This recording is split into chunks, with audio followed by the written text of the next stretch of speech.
নাটোরের ৩টি খাদ্য পণ্য বিক্রির প্রতিষ্ঠানকে জরিমানা করেছে যৌথ টাস্কফোর্স।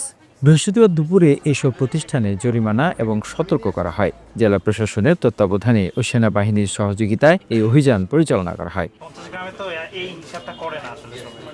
নির্বাহী ম্যাজিস্ট্রেট রিজু তামান্না জানান, পণ্য মূল্যের ঊর্ধ্বগতি রোধ এবং ভেজাল বিরোধী অভিযানের অংশ হিসেবে যৌথ টাস্কফোর্স শহরের মাদ্রাসা মোড় এলাকায় সূর্য সুইটস ও রেজা কনফেকশনারি অভিযান চালায়।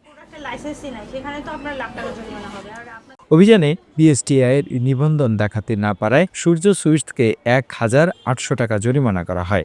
এছাড়া মেয়াদ উত্তীর্ণ খাবার রাখার অভিযোগে রোজ কনফেকশনারিকে ৫,০০০ টাকা জরিমানা করা হয়। পরে কানাইখালী এলাকায় আমানা বিগ বাজারকে পণ্যের অতিরিক্ত মূল্য রাখার অভিযোগে ১০,০০০ টাকা জরিমানা করা হয়। এই সকল প্রতিষ্ঠানকে পরবর্তীতে অনিয়ম না করার জন্য সতর্ক করা হয়েছে। যৌথ টাস্কফোর্সের অভিযান অব্যাহত থাকবে বলে জানান কর্মকর্তারা।